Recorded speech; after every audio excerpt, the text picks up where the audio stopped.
live from the District of Columbia. You are listening to the Black Fundraisers Podcast, a weekly podcast that celebrates, inspires, and equips Black fundraisers to excel and positively impact Black communities. With your host, Kroom.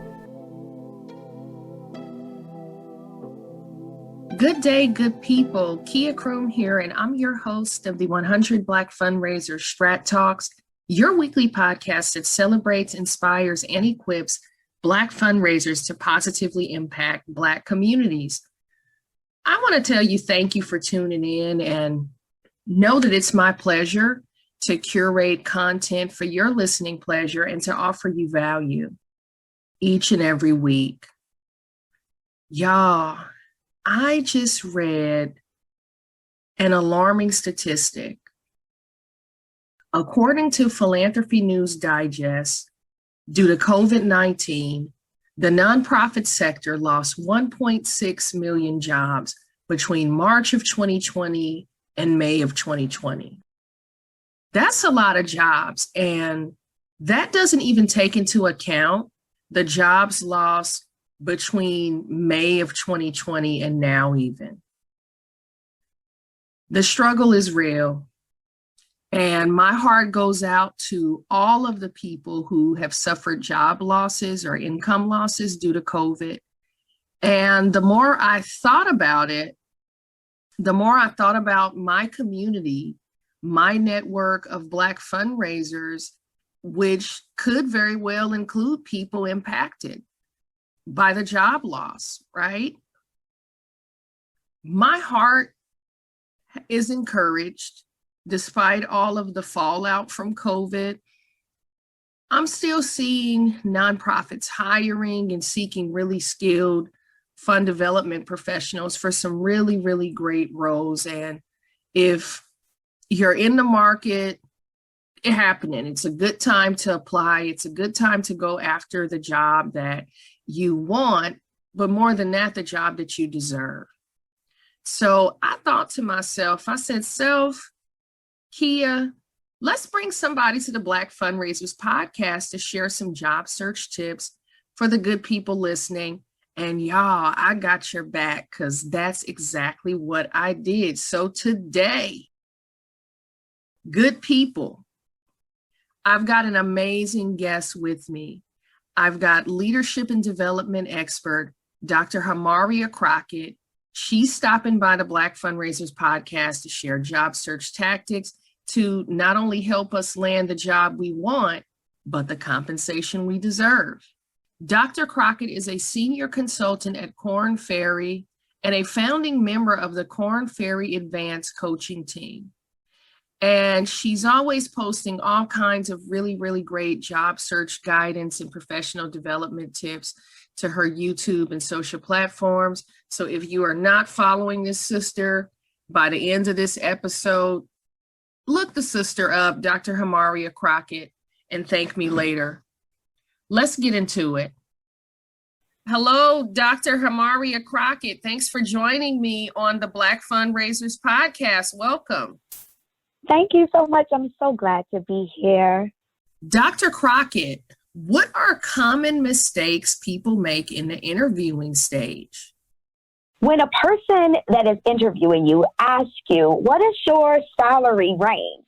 You want to always push back kindly, nicely, but you want to push back. What you, as the person that's trying to get this new job, what you want to learn is, what is the budget for the role? That's the first thing. So instead of you giving them an answer, you want them to give you an answer. You want to know what they have budgeted for the role. You also want to kind of find out what percentage of the living cost, depending on where you live, is within that space or within that organization. For example, most of the time, individuals that live in California, they're going to receive 100% of the living cost. However, I'm here now in Georgia.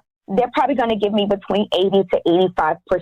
So it's important to make sure that you understand what the living cost is, as well as whether they budgeted for the role. And be sure that the person that you're speaking to can give you an answer. If it's a recruiter, they are only going to repeat what they've been told. So they may not be the individual that you can really talk to help you to understand what the actual budget is. Because again, they may not know. However, you've got to do some research on your own. So there's salary.com, payscale.com, as well as LinkedIn. LinkedIn just launched about a month or two ago their salary. So you want to first find out from them what have they budgeted for the role. You also, prior to you asking that question, you want to do your research on salary.com, PayScale, LinkedIn, even Glassdoor to just make sure that you know what the general range is, and you want to be able to know from that organization what kind of living percentages do they have? Is it 100? Is it 90? Is it 80? Is it 85? What is that number? So it's multiple things you got to do in advance. Now, when you get to the conversation, that is where you ask, well, what have you budgeted for the role? And if they push back and they say something like, well, we really would like for you to kind of share with us what you were making. You can make the case that what I was doing at this particular company is not the same thing as this role. So it's almost comparing apples to oranges. But again, say it in a nice, polite, way. But just make sure you make the case that it's not the same role. So it's difficult to be able to take whatever you've made in the past and have that as a launching pad for what you plan to make in the future. Then, because you've done your research, you now can say, if they, again, keep pushing, you can say, well, I've done a little research, and this is what I found based on research. Does that align with your budget? Now we get to the question of why don't we do it? Why are people not negotiating? The main reason why I found that people do not negotiate is due to fear. They fear that if they negotiate, they're going to pull back the opportunity. That has happened, but it does not often happen. You have to remember, companies have invested time, energy, people hours in order to interview you. It makes very little sense for them to try to yank back an offer, which means you have to stand firm on your offer, but you got to know how to negotiate well. This is really valuable, what you're sharing. It's important to do that research. When you look at something that might be the slightest interest to you, and you're going to entertain a conversation with that recruiter, you want to come to this conversation armed with that knowledge and ask that question. Yes, because you have to understand companies budget for roles. It's not like magic science. They're not like pulling something out of the sky. They budgeted for the role. And that's why you want to make sure that you come armed and ready. So you want to come armed and ready with that question. You want to come armed and ready with a little bit of a pushback. And you want to also come armed and ready with information about what is the general cost or general salary for the role with that title. Like you want to come with that information, because if you don't, what can happen is that you've now pigeonholed yourself. I always like to tell this story to my clients. I had my cousin, she worked for a railroad organization, and she had one of my friends that had interviewed for a job. My cousin loved her. In the military, because she had just transitioned out of the military, she was making $40 an hour. And she thought to herself, well, you know what? It's going to be fantastic. I want to make $50 an hour. So that's what I'm going to tell them for this role. So that's what she told her. Some weeks or so kind of passed, and my cousin was telling me how great my friend was doing. She's like, but she felt bad for her. And I was like, why? She said, well, we had budgeted $125 because they had a budget for the role, but she took lower than what they had budgeted. And so if you give them a number, you may be leaving thousands of dollars on the table because you just locked yourself in at whatever you just told them. And also, if you give them salary, you always give them a range. It's a range. It's not like 100,000. No, you start at whatever the middle number is after you've done your research. So you start straight dab in the middle. Whatever that middle number is, go up $10,000 to $15,000 so you'll have some cushion.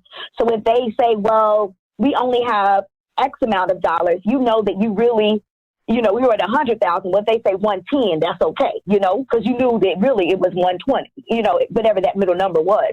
So even if you give them a number, it's a range, not a number. It's a range of the cost, because you don't want to stick yourself to just one number or one amount. So just be mindful of all of these things all happen when it comes to negotiation period. And the one thing that people never, ever think about is, or rarely, I'm not going to say never, they don't think about how salary is, how you're compensated with salary. Salary negotiation is just not about how much you make every 2 weeks or how much you make once a month. Salary is about the full compensation package. Do you get bonuses? How much vacation do you receive? Can you negotiate? I've seen crazy, not crazy, but they're kind of crazy. People negotiate cars. They negotiate cell phones. They negotiate pet care. They negotiate all kinds of educational things. So think about what you want in your package. So as you're in the process of negotiation, you can think about asking those questions, again, to the person that can answer it. Sometimes you can ask the hiring manager about money as the hiring manager, but about the other kind of benefits that go along with the package, that's HR. So just remember, in the salary negotiation process, make sure you understand who you're speaking to and who can make the right decisions, because everybody can't make the decisions that you may be looking for when you are speaking to the hiring manager or you're speaking to HR.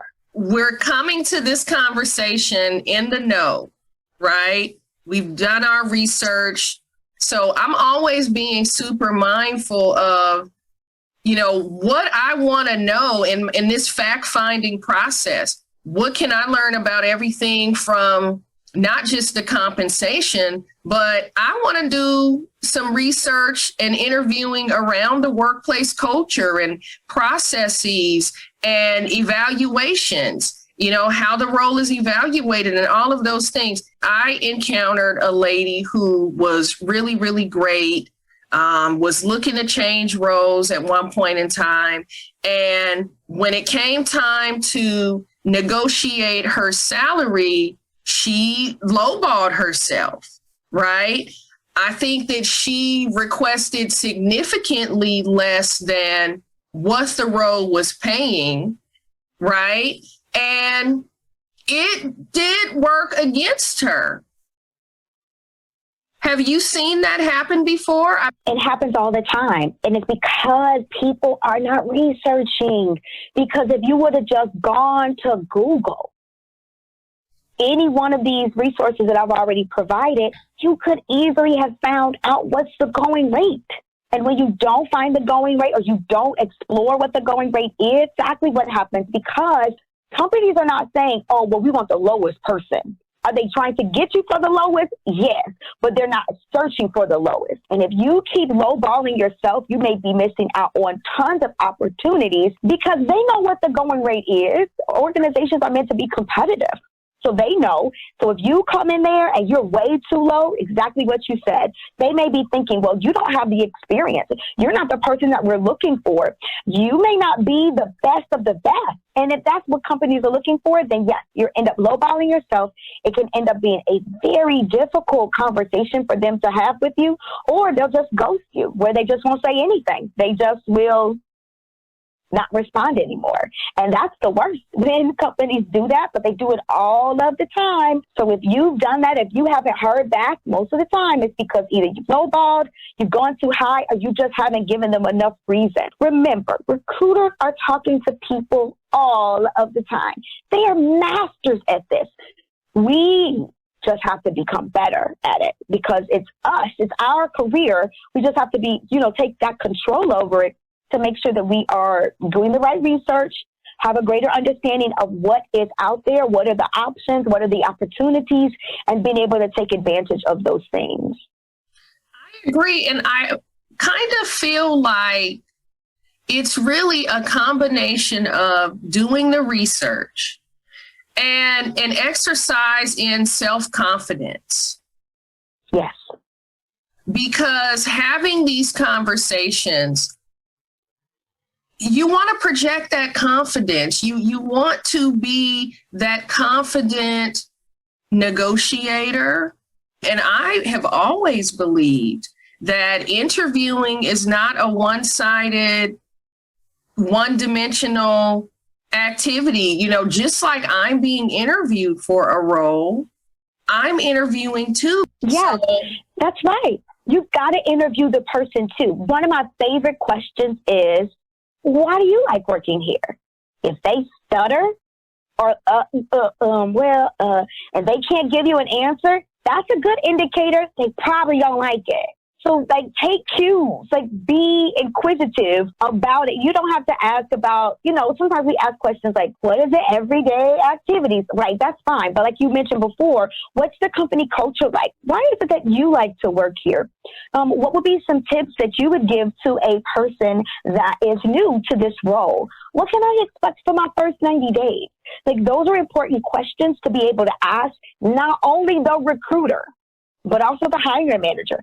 And remember that as you go up, if it's 2 or 3 or 5 or 8 interviews, you can still be asking the same question because it's a different population. And it's like a prism. You get different viewpoints from different people that you are interviewing with. But again, you want to make sure that you are not just saying, when they ask you, do you have any questions? You're like, no, I'm fine. No, you want to make sure that you have a list of questions ready for them. Now, again, the negotiation question should not be on the table at all unless it's brought up to you. So we leave that one off the table. But there's some other things that you really can press into these organizations to make sure that it is a good fit for you and their values, their goals, they align with you. If you talked about nonprofit, you want to make sure the budget, like, go look at, the 1099? The 990. The 9. Go make sure that you look at that. Go research the organization. Make sure they have cash. Because what happens is that a lot of times we are just so busy working, our heads are down, and we're just doing a good job. The problem with that is that if you don't pay attention to what is happening in your organization, you can miss the writing on the wall. You can miss that they don't have the cash or the capital to keep you, and that you can then be the one that's laid off because you were not paying attention. So we've got to make sure that we're paying attention to what's happening within our organizations. What are the red line or the top issues that people and organizations are concerned about? Even when you're interviewing, ask those questions. What are the main things that your organization is concerned about? How do you see the things that I'm doing relate to what you really are looking for this person to do? Like, how do they connect? Asking important questions is going to be so vital in the conversation, the interview dual process. Is going to be so important because, like you said, you're interviewing them, they're interviewing you. It's like dating. You don't just be like, yep, we get married tomorrow. You got to go through a couple dating little things. So you got to I think about interviewing as dating. I'm not expecting a ring after date 1. I'm expecting us to have conversations. I want to know about you. I want you to know about me. I want to see how we can work well together before we get into this marriage, i.e. we get into this working relationship. Absolutely right. We spend a lot of time at work. We're spending a lot of time on Zoom. If you're still working in a virtual construct, spend a lot of time in the office, right? It really does behoove us to do the work, do that research, and as best we can, make sure that we're going into a situation and working environment where we can thrive, right? The question that has always kind of gotten me, was a pain in my side, was, okay, what's your weakness, right? When they ask, tell us about your strengths, tell us what some of your weaknesses are. And in my career journey, okay, I'll be honest with folks about my weaknesses. I'm asking folks for money and companies for money, right, as a fundraiser. Well, asking them to invest in resolutions to social issues where we can mutually be impactful, right? But I don't like when they say no. I don't like when they say no. Why? Because I'm so close to the community. Like, how do I parlay that into a palpable response for an interview, right? That answer is fine. Like, that's not a bad answer. So it's 2 ways you can answer the tell me about your weaknesses question. 2 ways. The first one is to be completely honest, but in your honesty have a solution. Meaning, just like you said, I don't like when people say no, but the reason why I don't like people to say no is because I'm really close to it and you want to loop it back around to whatever the job is. So if it is for fundraising, you want to loop it back around because I know that the kids that I'm serving, they really need the money. They really need the help. So you want to loop it back around to that. So yes, you can be very honest, share with it, have a solution, and then loop back in the role. That's the first way. The second way is to share your weakness, but how you turned it around and made it a strength. That's the other way to answer the question. So if you say that I don't like when people say no, it's a weakness for me because, it depresses me. I get really agitated, blah, blah, blah. You've done that. But then you can say is I've done X, Y, and Z. So you can be honest, one, and then circle it back around with the role. But the second one is you can tell them what the weakness is, tell them how you've worked on the weakness, and then that then makes it you want to leave a positive. You want it to be positive. After you say, you don't want to drop a bomb, I'm a procrastinator. Oh, no, we don't want that. We want to make sure that you can say, yes, I'm a procrastinator, but I have learned how to make lists. I've learned how to time myself. I've learned this brand new technique. So give them, again, something that you've done in order to overcome whatever that particular weakness is. So that's how you answer the question. Those are the two major ways to answer it. That solution is really, really important and key. Yes. I like Don't just drop the mic. I like how you said, bring it full circle, bring it back around, because it's okay, you don't want to be a problem now. You want to be a solutions architect, right? You said in one of your career and professional development videos that 80% of jobs are not posted. And I remember thinking, okay, feeling like Scooby-Doo, huh? Okay. I want to get to that bag. How do we get to that bag in particular? Mm-hmm. So there are multiple ways that you can do it. So one of the ways that you can make sure that you are accessing the hidden job market is by your network.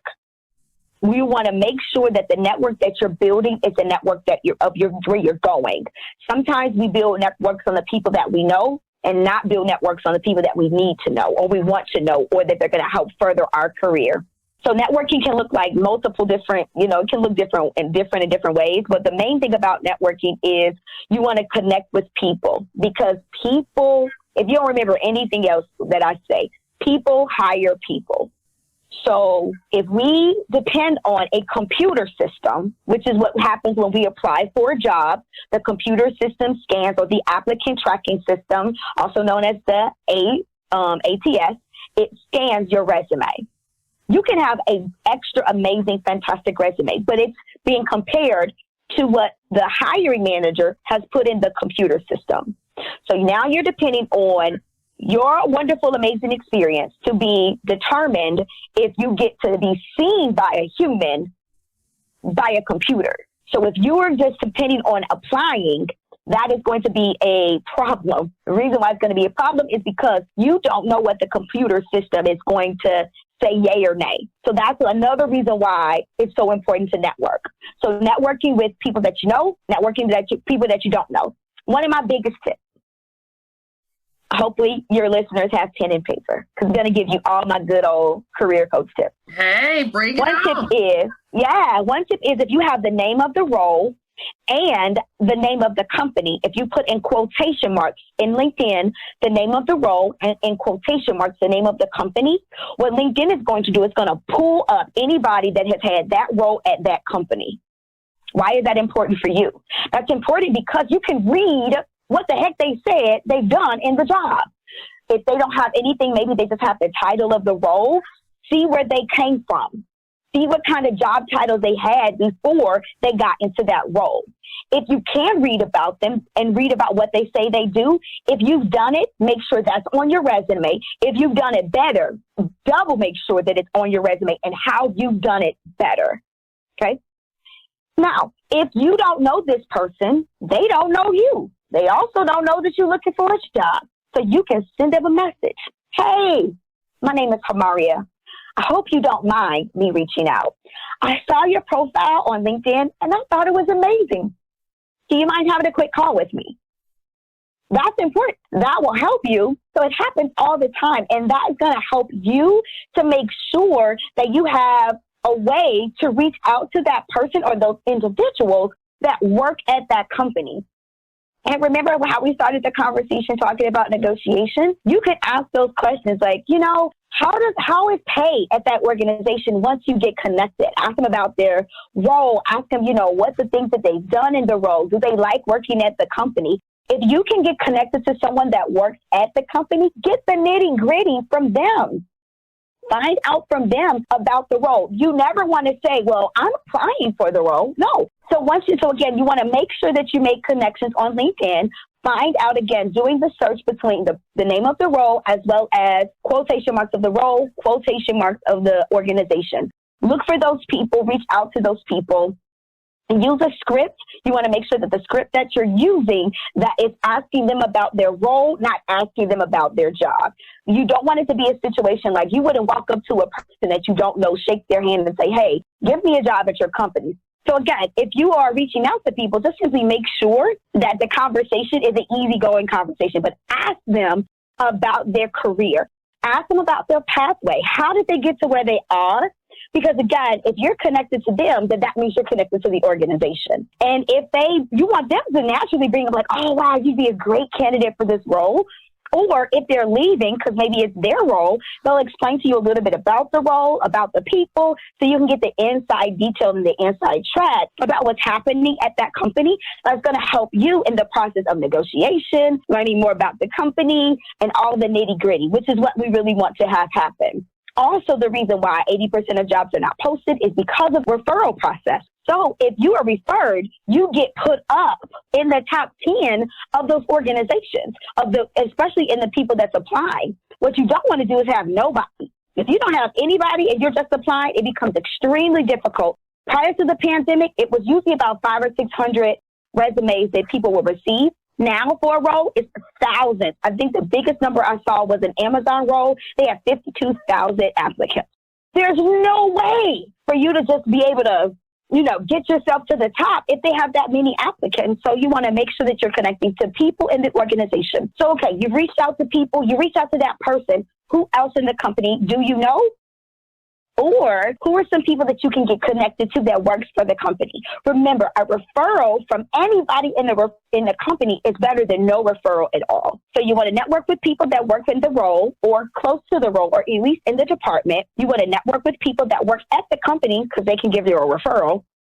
And then next, you want to make sure, which is, I think is my favorite, you want to be super ridiculously nosy. The reason why you want to be nosy is you want to look on the website of that organization, start commenting, start making comments on their LinkedIn page, on their Facebook page, on their Twitter page, on their LinkedIn page. You want to start engaging with the organization because if you like the company, you want to make sure that you're known. You want to make sure the marketing knows you because you just need one person to know you. If they respond back to you, make sure you respond back to them. Thank you so much for sharing. I really appreciate, engaging and talking to you. What a great point. All the words that we use. So you just want to make sure that you're connecting with them because guess what? That means you are seen. The more that you're seen by people within the organization, the easier it's going to be in your process because, again, you get through all of the other people. Another thing, and maybe my final one, if you are applying online, you want to make sure that you are getting information not only from the job description, but you're getting information from, again, those folks or those individuals that are working for the company. The reason being is that companies generally hire the same people. And so if they have a master's degree or they have a certificate and you see consistently that that's what is going on within the organization, believe it. Believe that that information is actually true. And if you have it, ensure that that's on your resume and try to do as much as you can to stand out on your resume by having wow factors, giving some of your accomplishments, using metrics and numbers, percentages. How much money did you have as your responsibility? So all of these things help with the reason why 80% of jobs are not posted is because folks do all of this. And so they then get to beat out all of the other people because those folks are really doing all the networking that's needed and necessary to help make sure that they are above the rest of the folks that's just applying online. This is incredibly valuable particularly because a lot of folks are working at home and showing up on the Zoom squares and not really certain how to be networking, how to go about that right now. I mean, even myself lately, I've been a little challenged, but I've been doing a lot more just networking in general with other Black fundraisers, with companies, just looking at what kinds of really terrific conversations I've been having. And while I'm not in the job market per se, just in the spirit of networking. Because people are generally wanting to help, but you've got to make sure that you let people know that you're looking for some additional information or assistance or just having conversations, because people relate to human to human. So you just want to make sure that in those conversations, you just come as a human, not come in as like a creeper looking for a job. Get me connected, get me hooked up. No, come to me and have a conversation. Then I'll open up my network to you. If you have a good conversation with me, I'll open up my network and you can open up yours. So it's mutually beneficial. Absolutely. But you said it, come correct. Folks got to come correct. Yes. Come correct. That is good stuff. So I want to pivot a little bit here because you recently did a thing, and this is the good people listening know this is the bonus questions part of our discussion. But you really did a cool thing recently in being a TED Talk speaker. I want to hear about that, and I want to celebrate you because it looks like it could be a daunting experience. That's a tall order, but you did it, and I'm super proud of you.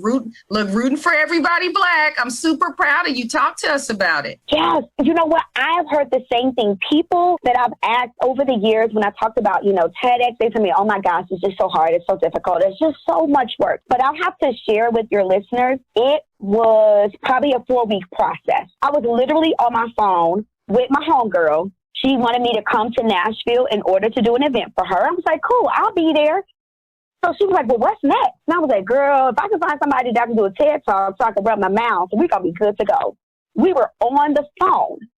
Remember networking. She sent an email to a person that she knew that had a license for TED Talk. The lady, in our conversation, I was still on the phone. I get an email back from the lady. She was like, hey, just send me your title, a 5-minute video about what you want to talk about, and your bio.